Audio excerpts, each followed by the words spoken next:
बाद भारतीय सेना द्वारा पाकिस्तान में आतंकवादी ठिकानों पर ऑपरेशन सिंदूर चलाकर उन्हें ध्वस्त करने पर राजस्थान विधानसभा अध्यक्ष देवनानी ने खुशी जाहिर की। बोले, पहलगाम आतंकी हमले के खिलाफ की गई सफल सैन्य कार्रवाई के लिए भारतीय रक्षा बलों को बधाई।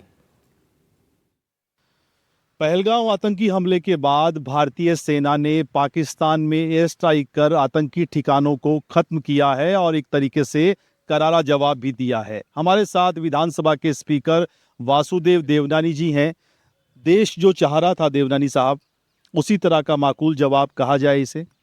भारतीय सेनाओं ने कल रात को जिस प्रकार से आतंकवादियों के लिए अंदर घुस करके उनको ठिकाने ख़त्म किए हैं, उनको मारा है, इसके लिए मैं अपनी सेनाओं को और देश के प्रधानमंत्री मोदी जी को बहुत बहुत उनका अभिनंदन करता हूँ, बधाई देता हूँ।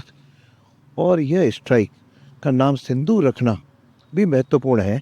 जिस तरह से आतंकवादियों ने महिलाओं को उनका सिंदूर पहुँचा और धर्म पूछ करके उनको मारा, उसका सिंदूर रख करके उनके ज़ख्मों को मरहम लगाने की जो कोशिश हुई है वह भी अभिनंदनीय है। लेकिन मेरे को विश्वास है कि माननीय मोदी जी तब तक चैन से नहीं बैठेंगे जब तक इसके जिम्मेदार जो प्रमुख आतंकवादी हैं उनको समाप्त न करें। इस तरह से पहला स्ट्राइक है, मैं समझता हूँ इसके स्ट्राइक तब तक जारी रहने चाहिए जब तक एक भी आतंकवादी पाकिस्तान की भूमि पर या पीओके में बसता है। उनको समूल नष्ट करना ही जनता की मनोभावनाओं का आदर करना होगा। जिस तरीके से एयर स्ट्राइक हो रही है, पूरी दुनिया में मैसेज गया है कि आतंकवाद के खिलाफ हमारी जीरो टॉलरेंस की नीति है।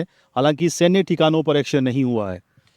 ये माननीय मोदी जी की कूटनीति, रणनीति ही कहा जाए, जो कुछ समय सारा विश्व पाकिस्तान के पीछे खड़ा था और आतंकवाद और सांप्रदायिकवाद ऐसे मुद्दों को लेकर के भारत को घेरते थे। लेकिन मोदी जी के आने के बाद सारा विश्व में ये सिद्ध कर दिया कि पाकिस्तान एक आतंकवादी राष्ट्र है, आतंकवादियों को शह देता है। और उस आधार पर कि मुस्लिम राष्ट्रों को भी इन्होंने जो विश्वास में लिया है, यह इनकी बहुत बड़ी कूटनीति की सफलता है, जिसके आधार पर अंदर घुस करके मारने के बाद भी अब सारा विश्व भारत के साथ खड़ा है। आपने ऑपरेशन सिंदूर का जिक्र किया, बताया जा रहा है कि नाम पीएम मोदी ने दिया था और इसके भी अपने एक मायने हैं, इसका भी अपना एक संदेश है। निश्चित रूप से इसके बहुत बड़ी मायने है, क्योंकि जिस तरह से उन्होंने हमारे भारत में सिंदूर बहुत बड़ा महत्व रखता है महिलाओं के लिए, और उन्होंने महिलाओं के सामने पुरुषों का धर्म पूछ करके मारा, तो उनका सिंदूर एक तरह से पोंछ लिया गया।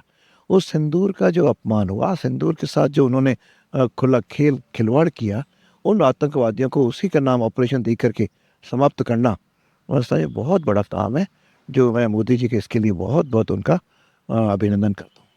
राजस्थान पूरी तरीके से मुस्तैद है, अलर्ट है, क्योंकि पाकिस्तान से लगता हुआ हमारा भी एक लंबा बॉर्डर है। वैसे तो केंद्रीय नेतृत्व ने सारे देश को अलर्ट किया है, क्योंकि राजस्थान की बहुत बड़ी सीमा पाकिस्तान से लगती है। तो हमारे प्रदेश का नेतृत्व भी और केंद्रीय नेतृत्व भी इस पर हम बिल्कुल सतर्क हैं कि कोई भी गतिविधि होगी तो जनता भी उसका माकूल जवाब देगी और हमारी सेना तो देगी ही। उसे छेड़छाड़ की तो उसका नेस्ताभूत हमारी सेनाएं उसको कर देंगी। बातचीत के लिए बहुत शुक्रिया। कैमरामैन निर्मल के साथ सुशांत पारीक, NDTV, जयपुर।